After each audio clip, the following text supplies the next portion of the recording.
తెలంగాణ రాజ్యాధికార పార్టీ అధ్యక్షులు నవీన్ గారితో ఉన్నాము. ఈరోజు మావోయిస్టులు లొంగిపోయిన మావోయిస్టులు రాజ్యాధికార పార్టీలో చేరిండ్రు. మరి ఎందుకు చేరిండ్రు, మళ్ళీ ఎట్లా ఆకర్షించగలిగిండ్రు మాట్లాడదాం. మొత్తానికైతే చేరిన వాళ్ళు మీతో కలిసి నడిచేందుకు, మీతో కలిసి ఉండేందుకు సిద్ధపడ్డారు అని అంటే ఇది ఏ మార్పుకు సంకేతంగా భావించాలి? ఒకటి మల్లన్న ఎలా ఆకర్షించారు అనే కంటే ముందు తెలంగాణ రాజ్యాధికార పార్టీ సిద్ధాంతము ఆలోచన వాళ్ళని ఆకర్షించడం జరిగింది. ఇవాళ తెలంగాణ రాజ్యాధికార పార్టీ ద్వారా మాత్రమే మనం సమసమాజాన్ని నిర్మించవచ్చు అనేటువంటి ఒక దృఢమైన సంకల్పం వాళ్ళలో కలిగి వాళ్ళ మాకు ఆహ్వానం పంపడం జరిగింది. మేమందరం కూడా మీ పార్టీలో చేరడానికి నిర్ణయించుకున్నాం. మీరు రావాలి అని చెప్పి ఆహ్వానించడంతో మేము ఇక్కడ వరకు రావడం జరిగింది. పటేల్ వనజక్క ఆధ్వర్యంలో కొన్ని ఇంకా ఇది చాలా చిన్నది, మీరు చూస్తారు త్వరలో భారీ బహిరంగ సభ ద్వారా జైనింగ్ ఉంటుంది. ఆ రోజు చాలా పెద్ద ఎత్తున మావోయిస్టు ఎక్స్ మావోయిస్టు పార్టీ నాయకులు కానీ లేకపోతే సానుభూతి పరులు కానీ ఆలోచన ఉన్నటువంటి వాళ్ళు కానీ చేరేటువంటి కార్యక్రమం త్వరలో ఉంటుంది. ఇది జస్ట్ శాంపిల్ మాత్రమే. ఎందుకు చేరుతా ఉన్నారు మావోయిస్టు పార్టీ, మాజీ మావోయిస్టు పార్టీ నాయకులు ఎవరైతే ఉన్నారో ఏ పార్టీని చూజ్ చేసుకోవాలనుకునేటువంటి తర్జన భర్జన కొన్ని నెలలుగా కొనసాగింది. ఏ పార్టీ అయితే ఇప్పుడు వాళ్ళు కాంగ్రెస్ పార్టీని విధానాన్ని చూసినారు. గతంలో చర్చలని రాజశేఖర రెడ్డి టైంలో మారణకాండను కొనసాగించింది. తెలుగుదేశం పార్టీ దేశభక్తులను పొగిడింది, మావోయిస్టులని వాళ్ళను చంపింది. బీఆర్ఎస్ పార్టీ మేము మావోయిస్టు సిద్ధాంతమే మా సిద్ధాంతం అని మోసం చేసి ఎన్కౌంటర్లు చేసింది. వీటన్నిటి భాగవతం అంతా ఇవాళ సమాజం ముందు ఉన్నది. సో నికార్సుగా మనం గత కొంతకాలం నుంచి మావోయిస్టు పార్టీలు ప్రజాక్షేత్రంలోకి వస్తే ప్రజల్లో అసలైన ఉద్యమం మిగిలిందని పదే పదే మనం అప్పీల్ చేసినటువంటి సందర్భంలో వాళ్ళలో మేము వాళ్ళు వాస్తవానికి అడవికి పోయింది ఏదో సంపాదించుకోవడానికి కాదు, ఉన్నాయే వదిలిపెట్టిపోయినటువంటి వర్గాలు వాళ్ళు. సో కాబట్టి వాళ్ళు నికార్స్ అయినటువంటి ఉద్యమకారులు వాళ్ళని ఇవాళ మా పార్టీలో చేరడం మా పార్టీ సంతోషదాయకం. ఎందుకంటే రేపు ప్రజాక్షేత్రంలో నికార్సుగా ఏమీ ఆశించకుండా ఉన్నా లేకపోయినా ప్రజల కోసం కష్టపడి పనిచేసేటువంటి క్యాడర్ అంతా ఇవాళ మాకు రావడం జరిగింది. సో వాళ్ళందరూ కూడా స్వాగతం తెలియజేసుకుంటూ ఇక మావోయిస్టు పార్టీకి మేము సిద్ధాంతము లేకపోతే వాళ్ళ అయ్యని ఇయ్యని చెప్పం.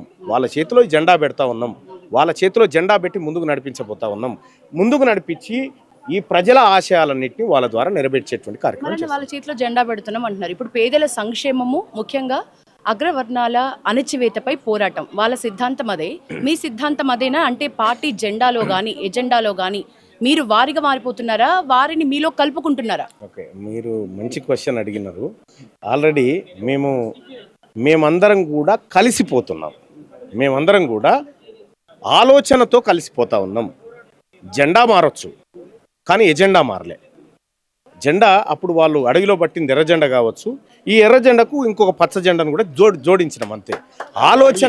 ఆలోచన ఒకటైపోతా ఉన్నాం తప్ప మేము ఇక్కడ విడివిడిగా కాకుండా ఇది ఒక ఉద్యమంలోకి ప్రజాక్షేత్రమైనటువంటి ఏదైతే ఈ ఎన్నికల గోదా ఉంటుందో దాంట్లోకి మేము ఖచ్చితంగా కలిసి ఆలోచనతో పోటీ చేయబోతున్నాం, ఆలోచనతో అడుగులేయబోతా ఉన్నాం. మల్లన్న రవి అని మాజీ మావోయిస్ట్తో మాట్లాడిన ఆయన ఏం చెప్తున్నారంటే, అక్కడ చూసినాం కష్టాలు, బయట చూస్తున్నాం.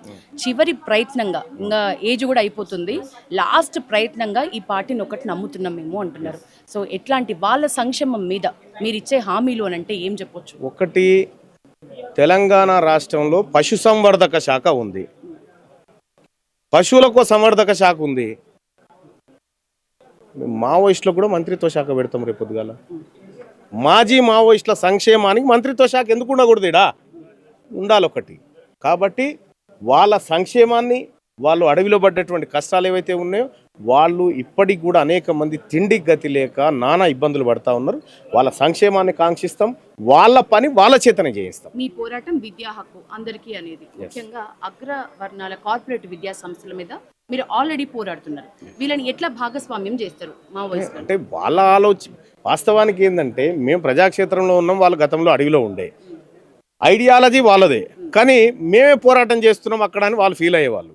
సో ఇవాళ నేరుగా వాళ్ళే పాల్గొనేటువంటి ఛాన్స్ వచ్చింది. కాబట్టి ఇక్కడ హెల్త్ అండ్ ఎడ్యుకేషన్ ప్రయారిటీగా కార్పొరేట్ వ్యవస్థను కుప్పగూల్చి ప్రజా వ్యవస్థను నిర్మించి అందరికీ హెల్త్ అండ్ ఎడ్యుకేషన్ ఫ్రీగా కార్పొరేట్ లెవెల్లో అందాలనేటువంటి కాన్సెప్ట్లో వారి ఆలోచనను మేము ఇంప్లిమెంట్ చేస్తూ ఉన్నాం.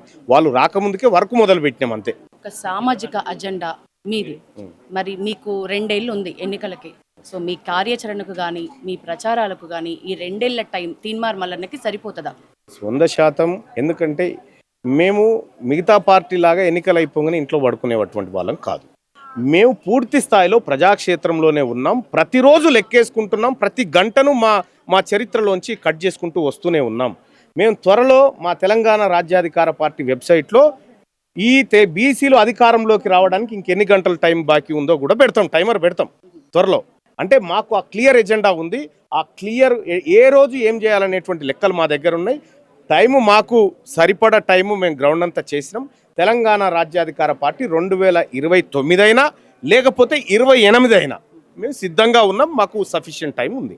మరణ ఫైనల్ క్వశ్చన్, ఇంతమంది మాజీ మావోయిస్టులు లొంగిపోయిన వాళ్ళందరికీ తీన్మార్ మల్లన్నే ఎందుకు కనబడుతున్నాడు అని అంటే మీ అభిప్రాయం ప్రకారం ఏం మ్యాజిక్ చేసినారు అనుకుంటారు? అంటే ఇది మ్యాజిక్ కాదు యశోద గారు, మ్యాజిక్ కాదు. ఇది తీన్మార్ మల్లన్న నిజంగా బ్రతకాలనుకుంటే ఇప్పుడున్న గవర్నమెంట్లో ఉండి ఓ మంత్రి పదవో కాంట్రాక్ట్లో ఫైరవీలో ఏదో ఒకటి చేసుకొని నేను సొంతంగా నా కుటుంబం బతికేది. వాటన్నిటిని పక్కకు పెట్టి నా జాతులకు అన్యాయం జరిగిందని చెప్పి లెక్కలు తారుమారని చెప్పి చింపేసి సస్పెండ్ అయినా ఎక్కడ కూడా వెన్ను చూపకుండా నిటారుగా నిలబడి జాతుల కోసం పోరాటం చేస్తూ ఉన్నా. అది వాళ్ళని ఆకర్షించగలిగింది. నేను నిజమైనటువంటి పోరాటం చేసేటువంటి ఒక నాయకుడిగా, ఒక ఎమ్మెల్సీగా ఉండి అధికార పార్టీలో ఉండి ధిక్కరించి రావడం అంటే ప్రజల కోసం ఇవాళ రేపు ఎవరు చేయడది. కానీ మేము చేసి వచ్చినామంటే నేను సభలో కూడా చెప్పిన, నాకు ఈ ప్రభుత్వం కంటే నా ప్రజల కంటే ఈ ప్రభుత్వం పెద్దదేం కాదని చెప్పిన. సో అదే మాట మీద ఉన్నా కాబట్టి ఇప్పటికి కూడా ఒకటే, నాకు మళ్ళా జన్మ లేదు, నేను ఏం చేసినా నా వర్గాలకు ఇప్పుడే చేయాలి ఆ కాన్సెప్ట్తో ఉన్నా కాబట్టి వాళ్ళందరూ కూడా వస్తూ ఉన్నారు. ఇంకా చాలామంది వస్తారు.